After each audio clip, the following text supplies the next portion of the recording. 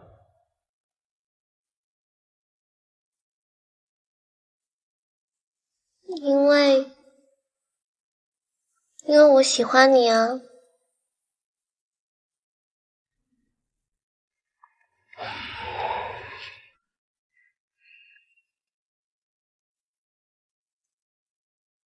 我妈她和我爸在一起，没有名分，所以她恨极那样的生活。于是她把怨气出在我身上。吃饭呀！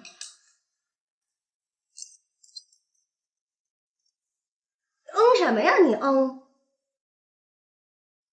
你吃饭你什么呀？会不会好好说话呀？看那副刁样儿，长得真像你爸。吃不吃啊？你吃不吃饭呀？你倒是！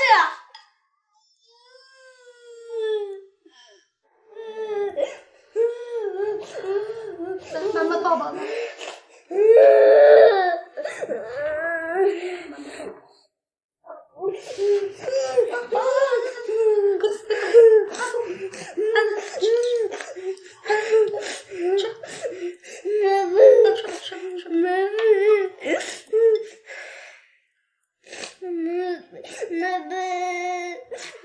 叫你爸爸呢？你爸爸管你吗？这两天谁都不管，你知道吗？你还哭他吗？行，快，真烦人呢！什么孩子呀？自己哭吧，自己哭吧你。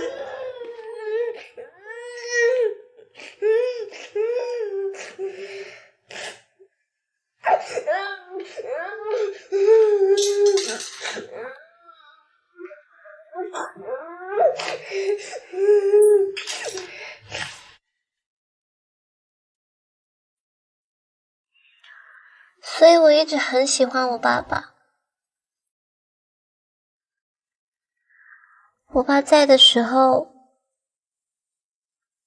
我妈她就特别的温柔，不论是对我，或是对爸爸也好。所以我一直希望爸爸可以一直陪在我身边，因为这样我妈她就不会乱发脾气，我就能拥有一个正常又幸福快乐的家庭。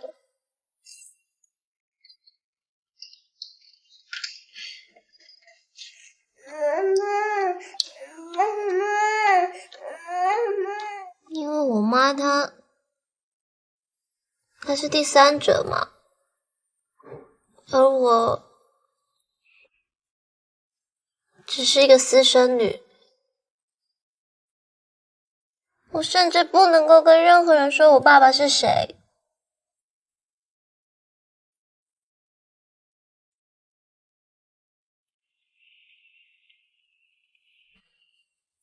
原来是这样。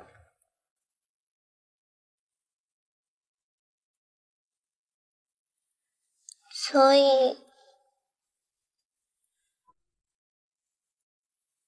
我能够叫你爸爸吗？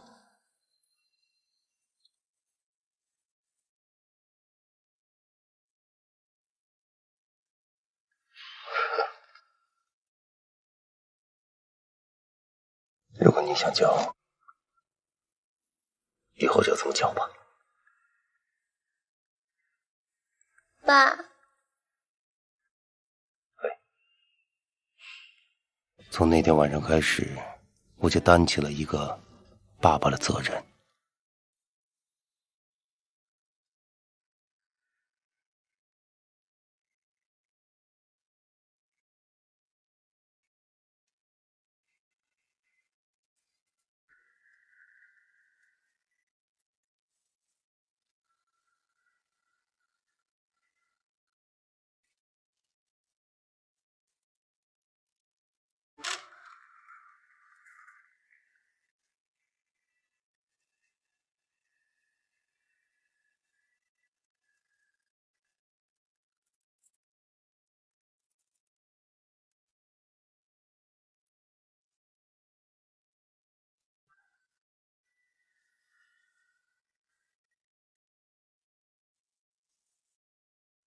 睡醒了。你来了。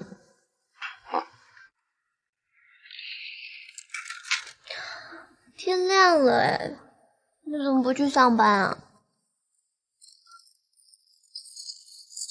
我不上班了，我请假陪你。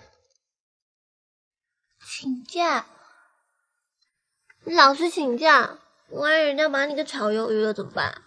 这就是一份工作嘛，有什么大不了的呀？这么随性。来，吃早餐。好。去哪？去学校啊。我不要回学校了啦！你看我和李朵闹翻了，我还要回学校。那你不去学校能去哪呀？除了学校，去哪里都行。那你北京有其他亲人或者朋友吗？没有。那怎么办啊？那不如去你那吧。去我那？是你害我跟李朵闹翻的，不去你那去哪？你得全部负责，负责到底。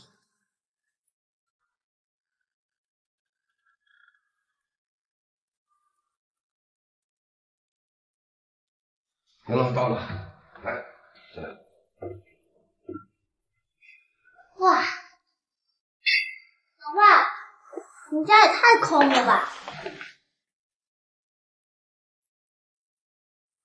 这里看着挺远的。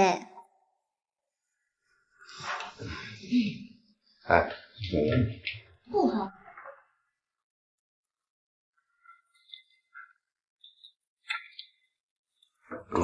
太乱了，家里。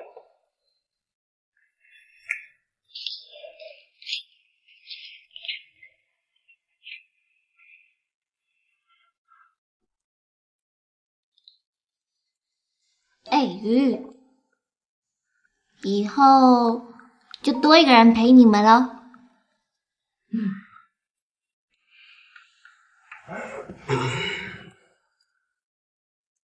我去厨房看一下。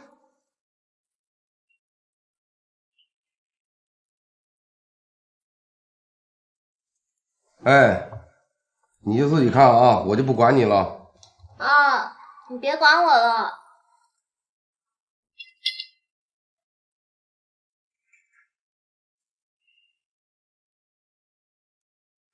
多一个了啊。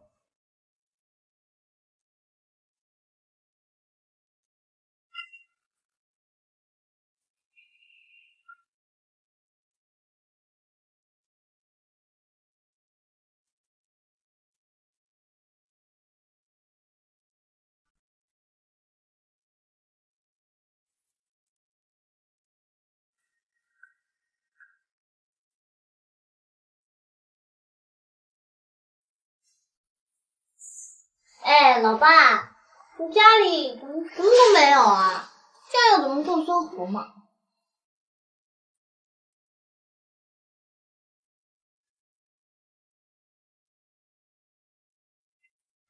喂，起床了！哎呀，别睡了啦！别动，我想睡会儿。来了，不行，家里什么都没有哎，我们去买东西。我睡醒了再带你去买东西，好吗？走嘛！哎呀，我们是要常住的耶，家里什么都没有，我怎么住啊？常住。怎么了？你是我爸哎，我不住这，住哪里啊？走啦，去买东西了。爸，走，买东西。买东西。走。钥匙。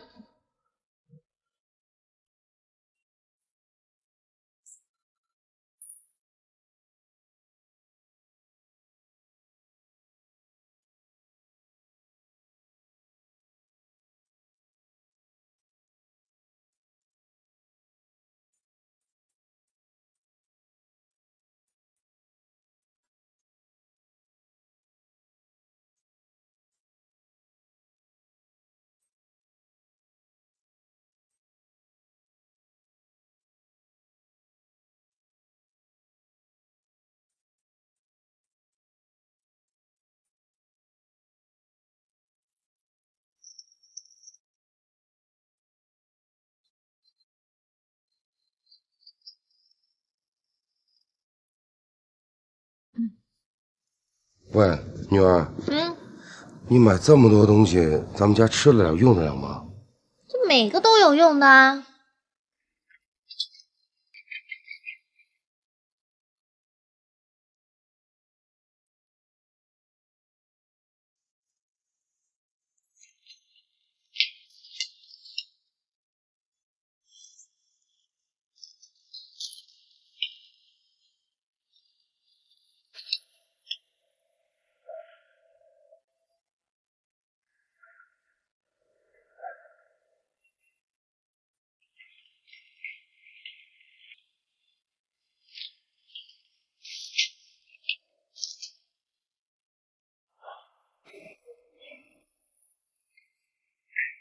老爸，快点，快点，快点啊！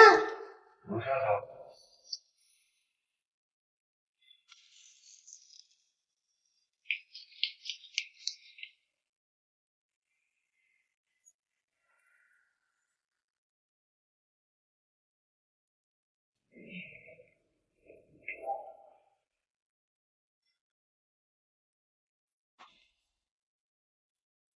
老爸，你还真的是老了耶。是啊。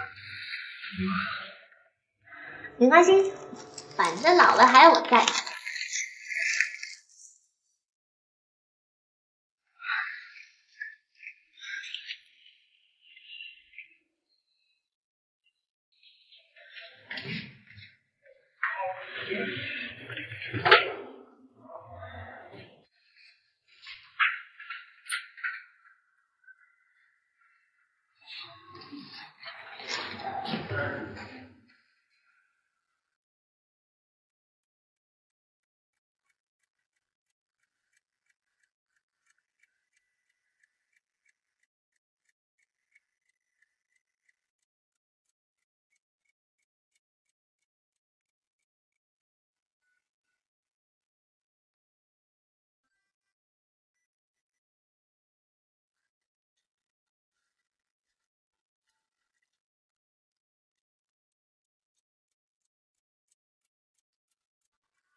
行，睡得好吗？你呢？我也挺好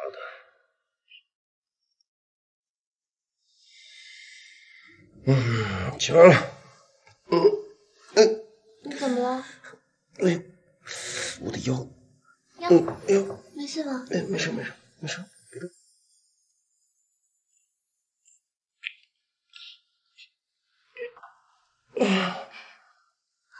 呵呵呵呵。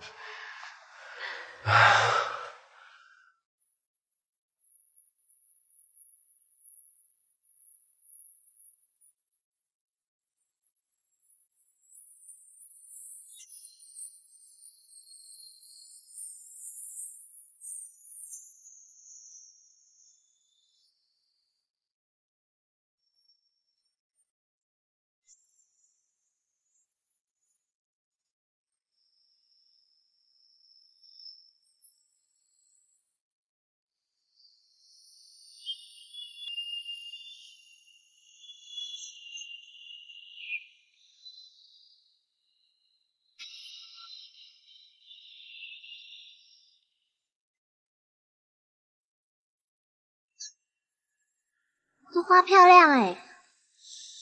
这花是挺漂亮的。呵呵。老板，这花多少钱啊？啊，40。40？这么贵啊？行了，就它了。不行不行，30块。真的不能便宜了。那我不买了。哎，慢着，30卖给你们吧。行啊。30，谢谢啊。好了，走了。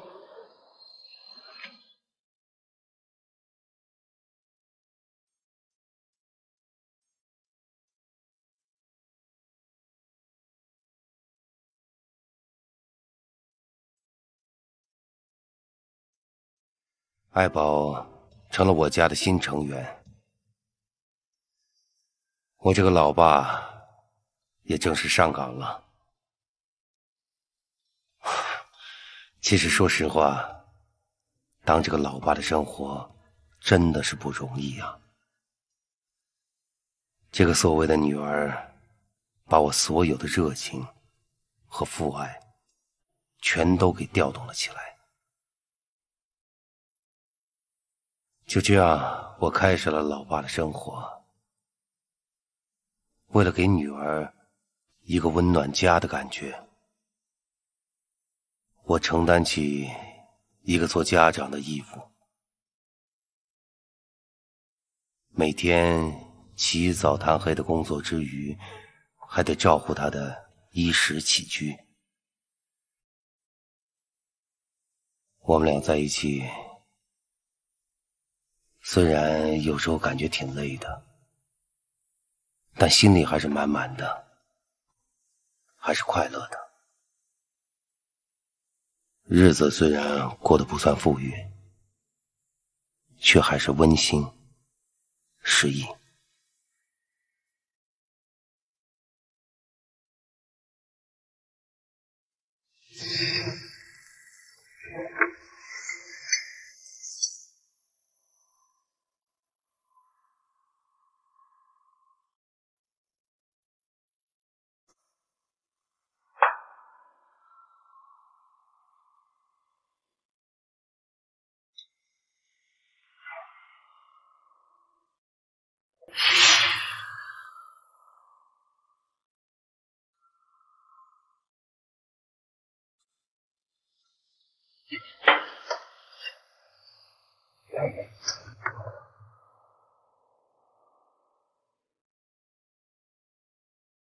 老爸，喝水。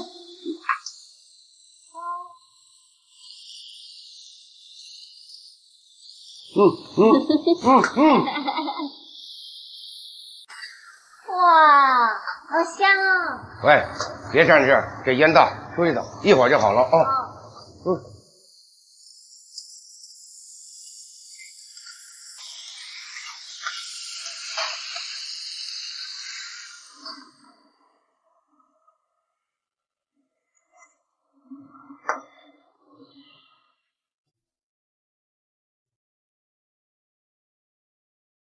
耶，开饭了，开饭了！开饭了，来，欢迎我们家的新成员。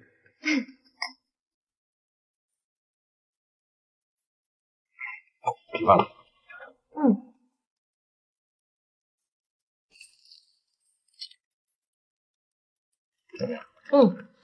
好吃。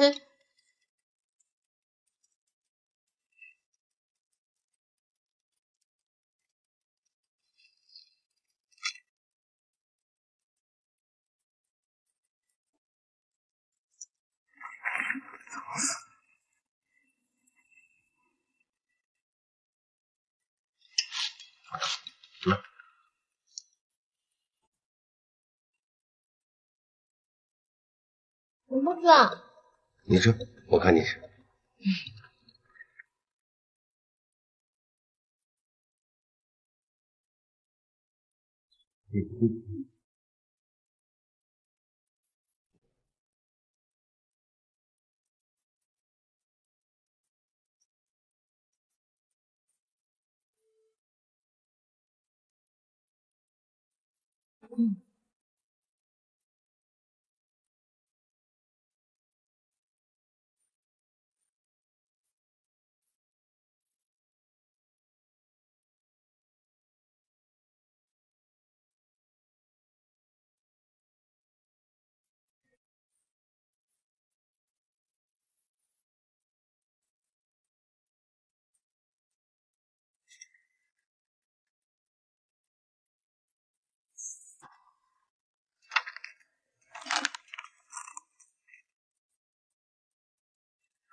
手药还没弄完啊？是啊，麻烦。喝个水吧。你别放这儿啊！对不起。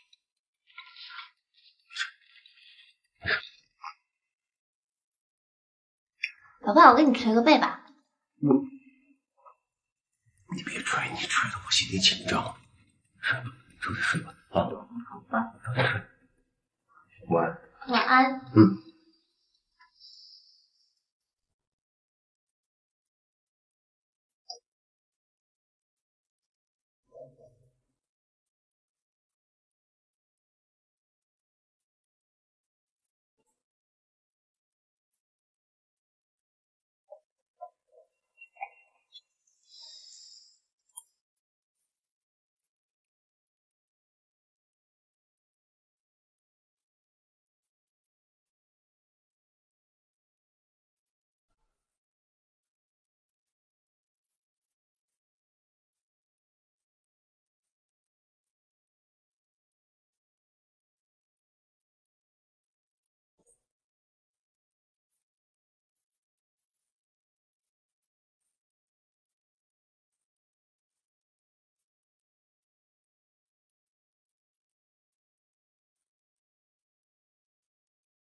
老爸，起来吃早餐了啦！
奈梦睡了，我知道是带着我跟爱宝的故事痛苦的睡了，但我的思绪却无法让我停止下来。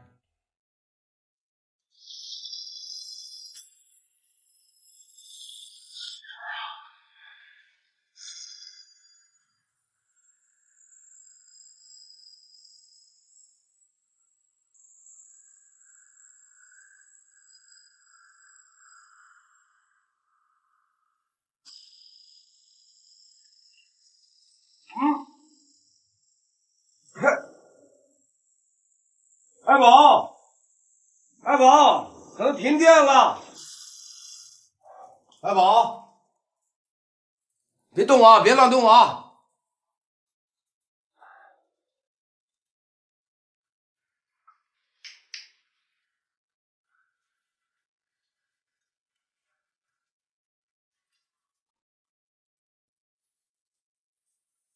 爱宝。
哎，爸，你看我刚刚在里面拍的，还行吧？拍得好，跟专业的一样。是不是？哼，我们以后还需要专业的摄影师吗？交给我就行了嘛，对不对？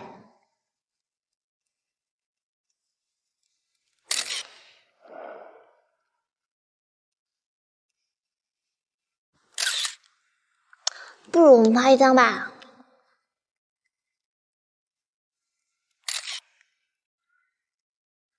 哎，拍照你得看我镜头啊！再一次，连过来点。下一个，是不是这样才好嘛？看一下嘛。让我把手头工作做完好吗？好吧。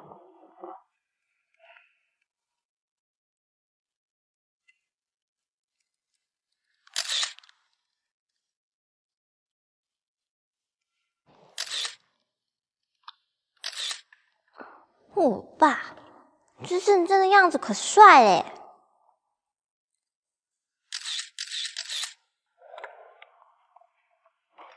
来，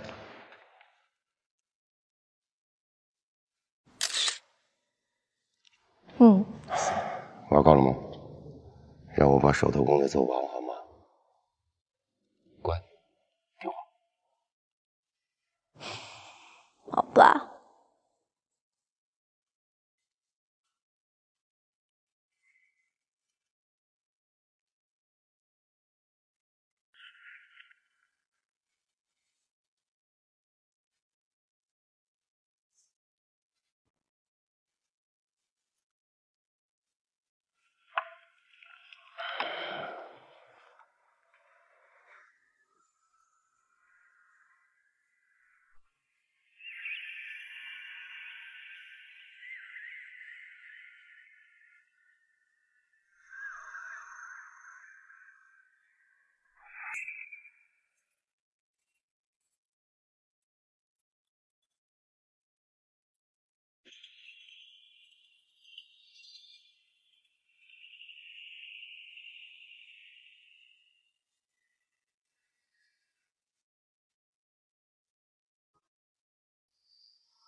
你想啊？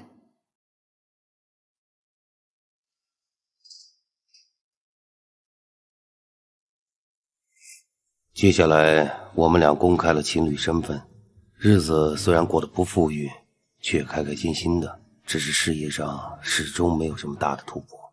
有一次，我带爱宝参加了一个校友会，到场的全是成功人士，大家聊的气氛特别的热烈，只有我和爱宝默默地坐在那儿。哟，师兄，你好。你今儿干什么啊？也不过去跟大伙打个招呼。那个，我来给你介绍一下，师兄。这是我师兄啊，这是我女朋友爱宝啊。幸会，幸会，幸会。哎，长得真漂亮。来，坐。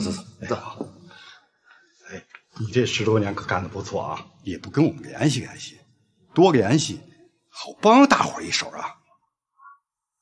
我做的不行，瞧瞧你们一个个的都是有自己公司的人，都是大老板。嗨，别提那破公司啊，屁大点的公司，哪能跟你们打工皇帝比呢？啥打工皇帝呀，挣的全是辛苦钱，就是为了糊口。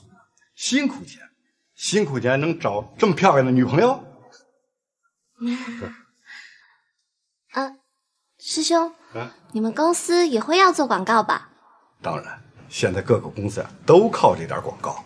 那么，能把广告机会给他吗？他的实力水平挺好的。那个师兄，别听他胡说。既然弟妹没把我们当外人，你就让他说。我就怕什么呀？我们公司那种小单子，就怕他一轩呀看不上。哎，师兄，千万别这么说啊！不是我实际挺好的。我跟你说，虽然没有大富大贵，但是你记着，资源还是有的啊。有什么事儿，咱们以后多联系。一会儿坐桌上，咱们再细聊。行，哎，好啊，一会儿聊。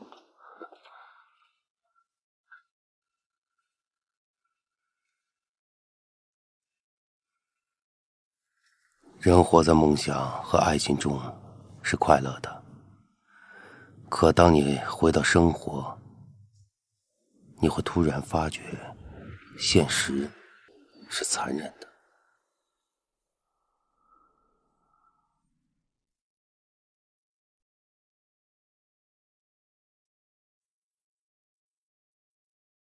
你不高兴了？没有不高兴，可能有点累了吧。那你就继续装好了，不高兴也要装。哎，要不是我喜欢你，我现在真想揍你。你不揍我，我都想揍我自己。那你到底怎么了嘛？在你朋友面前不说，连跟我也都不能说吗？今天一帮同学聚会，大家同在社会上混那么久，瞧别人混的，哼，你瞧我混的，想起来真是。每个人总有一开始嘛，没有人一开始就是很棒、很成功的，不是吗？你只要努力做那个最真实的自己，就是最好的你，不是吗？想做真实的自己真的很难啊。不要不开心了，我相信你可以的。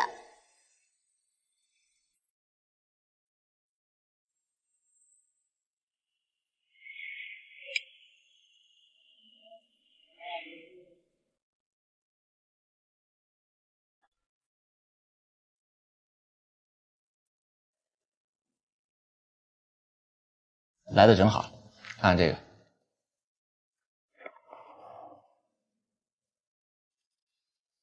这个是个大案子，想办法把这个单给留下来。这好像不太容易，这一定会有很多的公司盯着。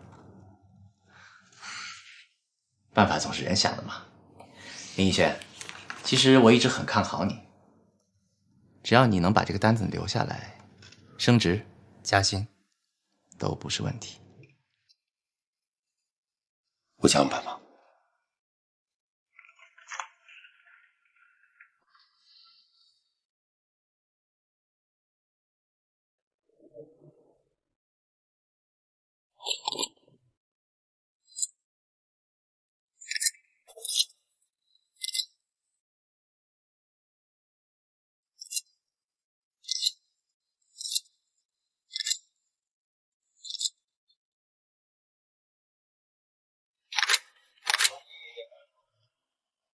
张总，您觉得怎么样？怎么样，张总？我们公司的广告制作能力还是很专业的。您稍等啊。停一会儿，停一会儿，休息一下了。我介绍，这是我们公司的贵客张总。你好，你好，你好，你好，这是你好，你好。爱宝小姐。哦，爱宝，哎呦，这名字很好啊。谢谢，谢谢。身材真棒啊！你广告拍的也好啊，谢谢前途无量。张总过奖了，您过奖了。啊，做模特几年了？我还是学生，现在都做兼职而已。哎呦，兼职都做得这么好啊，你可真不简单啊！谢谢，谢谢。不客气啊。对了，艾小姐拍片辛苦了，大家晚上吃个饭，我来请。哎，不过张总，这个饭还是应该由我来请。而且客气什么？张总，不好意思啊，我今天晚上有约了，不如我们改天吧。今天谢谢你了，谢谢，谢谢，谢谢。好，再见啊！再见，再见。张总，小孩子不懂事，您千万别……哎，别，我就喜欢这种性格啊！咱们先吃咱们的，行。小花先有时间咱们再单约嘛。行，好，您先歇会儿。啊。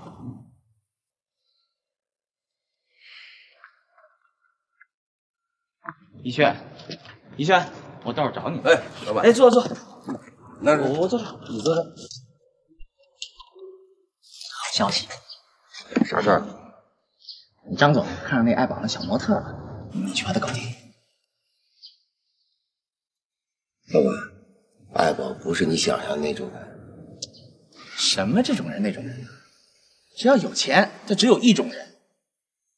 你想啊，只要把那张总搞定了，他要什么条件可以随便提呀。爱宝是我女朋友。啊？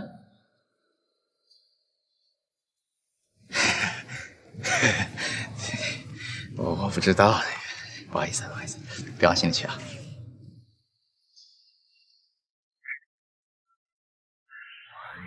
哎呀，不过作为这个同龄人，我想跟你交流一下这个想法。你说这个男人最重要的事儿吧，一个是立业，一个是成家，是吧？这个鱼与熊掌啊，它不可兼得。你想啊，如果没有一定的经济基础，他怎么能够先立业，再建立自己啊？这里边可能要找我了，我先进去了。好。人张总没别的意思，就吃饭唱唱歌。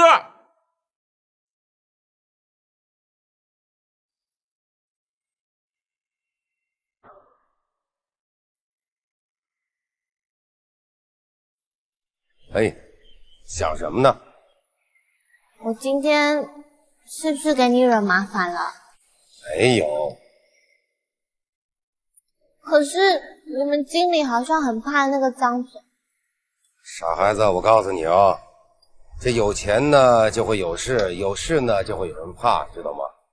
那不如今天晚上吃饭我去吧，我去给张总道个歉。不用了，这事儿我跟他们周旋，我来搞定，你别想了。哦，行吗？行的，我给你打辆车吧。没关系啦，这里离地铁近，我坐地铁回去就行了。行吗？行。自己小心点。再见，老爸。到了学校后打个电话。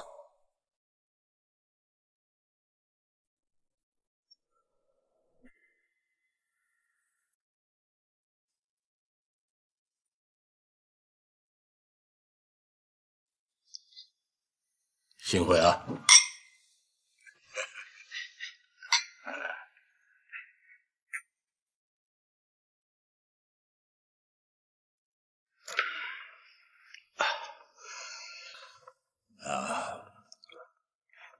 这几年呢，我在几个大项目上的投资啊，这少说也有10几个亿了啊！你们大家猜猜，我能赚多少钱呢？张总，不怕您笑话，我们公司都是小本经营，就账面上那点钱呢，还不及您那一个零头呢。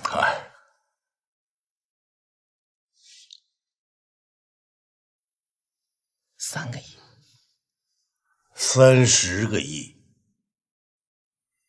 ，30个亿啊！哎呀，哎，逸轩，我们一起敬张总一杯。哎，张总啊，以后有什么好的项目，一定要带着兄弟我啊。没问题。啊，来。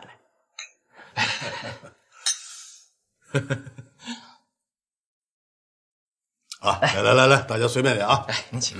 好，来，别客气啊。老板，我上袖间去。好。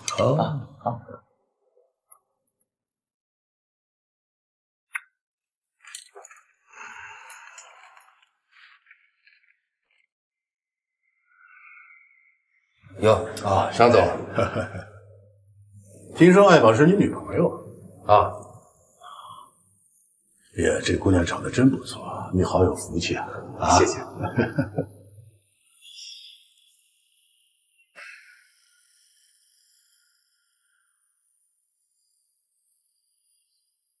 张总，你这是什么意思啊？你策划做得非常好，这是我个人给你的奖励。啊，说起来吧，太客气了。嗨，小亮，其实我很看好你。你是个能赚大钱的人，但只是缺乏机会。我可以给你个机会，几千万的单子，足够你开家像样的大公司了，而且我可以绕过你们总经理给你。不过，小林啊，有句话我也不知道该说不该说。女人对于像你这样的年轻人来说啊，将来有的是，其实多一个少一个无所谓。但这种赚大钱的机会，恐怕你一辈子也很难碰到一次。不知道我说的话，你听明白没有？张总看上那爱宝的小模特了，你去把他搞定。你说这个男人最重要的事儿吧，一个是立业，一个是成家，是吧？这个鱼与熊掌啊，它不可兼得。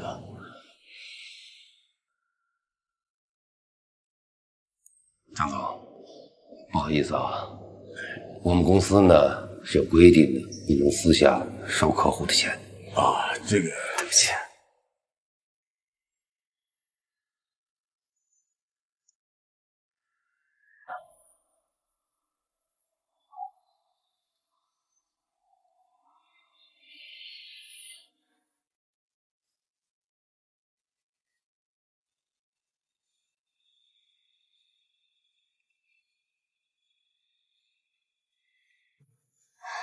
对不起，不该总是打断你的。继续说吧。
怎么喝这么多酒啊？我没事，就喝酒也是生意，生意也是喝酒，知道吗，傻头？必须把酒喝痛快了。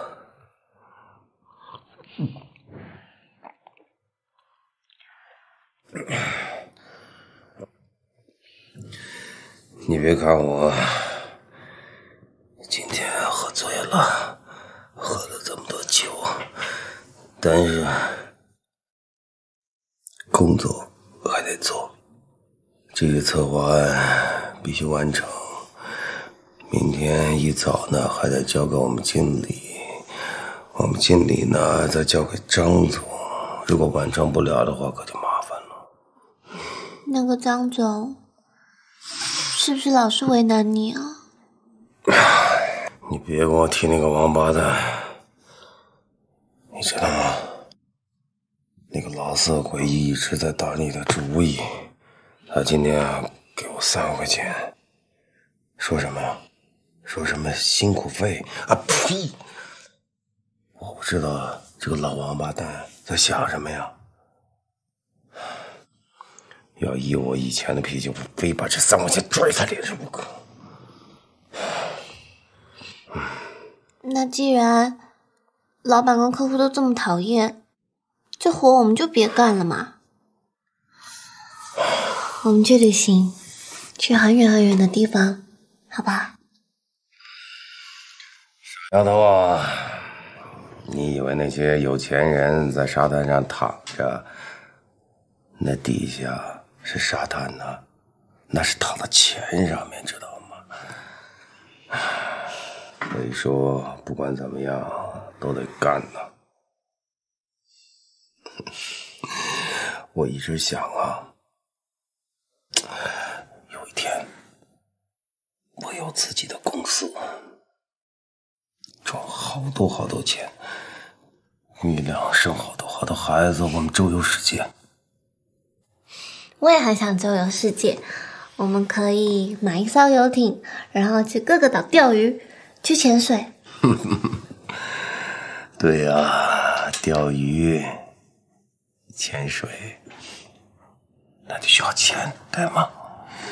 所以说，我必须去拼命赚钱，才能养活你，才能让你过上好日子，知道吗？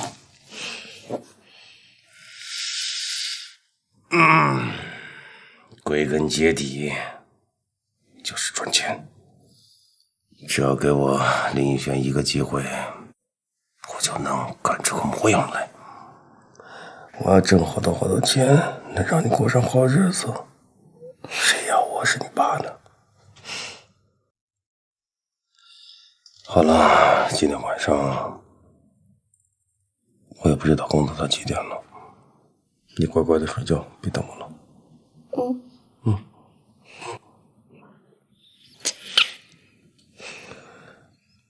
晚安，宝贝。晚安。晚安。就。